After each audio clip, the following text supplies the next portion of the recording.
Magandang hapon, ako po si Mark Lester Lira. Ito po ang aking daily devotion. Uh, Seek me with all your heart na tinalakay ni Pastor Russell sa 365 daily devotion. Ang ating verse ngayong araw ay Jeremiah chapter 29 verse 13. Sabi dito, You will seek me and find me when you will seek me and find me when you seek me with all your heart. Hanapin natin ang Diyos ng buong puso at siya ay ating mahanap. Ang unang teaching ay searching is the first step to intimacy.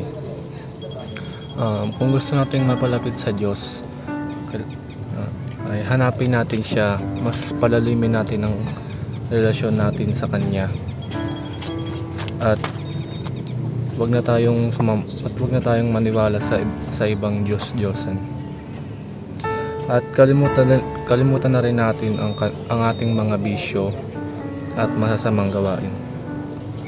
Second teaching ay God loves to reveal Himself.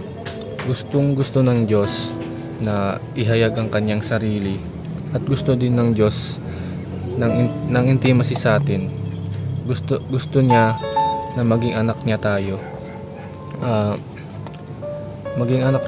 Gusto niyang mag-act tayo na ayon sa kung paano mag-act ang Kanyang mga anak. Maging mabuti tayo sa kapwa, kalimutan natin ang mga kasalanan, at mas lalo nating palalimin ang relasyon natin sa Kanya. Ang third teaching ay God rewards those who seek Him. Pag natuklasan na natin ang Diyos, siguraduhin natin na mas palalimin natin ang relasyon natin sa Kanya, at bibigyan niya tayo ng gantimpala o blessing. At ang pinaka blessing na matatanggap natin sa Kanya is siya mismo, God Himself. At yung ibang rewards, mas matatanggap din natin yan, pero ang mas mahalagang reward talaga na matatanggap natin is si God. Punta naman tayo sa application. Search for God with all your heart. Hanapin natin ang Diyos ng buong puso. Wag tayo magkunwari na hinahanap natin siya kasi Diyos siya, gusto natin maligtas. Dapat hanapin natin siya ng buong buo, hindi yung nagpapanggap lang. At ang ibibigay ng Diyos, ang pinaka-importanting gift sa lahat, ito ay ang salvation. Maliligtas tayo kung hanapin natin siya at palalimin natin ang ating relasyon sa Kanya. Second application is pursue intimacy with God. Mas kilalanin pa natin mismo, kaya kasi sinasabi na mas palalamin natin ang relasyon natin sa Kanya. Magbasa tayo ng Bible, communicate with Him, mag-pray tayo lagi bago tayo matulog, pagkagising, mag-pray tayo sa Kanya, magpasalamat, mag-communicate tayo sa Kanya, build communication with God habang binibuild natin yung relationship natin sa Kanya. At ang huling application ay act accordingly to God's revelation.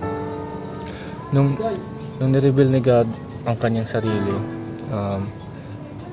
umayon tayo o kumilos tayo bilang mga anak niya.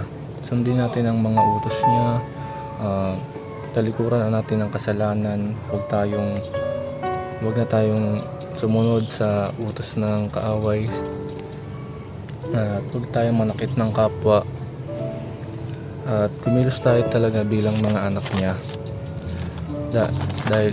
Dahil dito, maliligtas tayo, at gusto ng Diyos na maging anak niya tayo. Gusto niya na mapalapit niya tayo sa Kanya, kasi mahal na mahal tayo ng Diyos.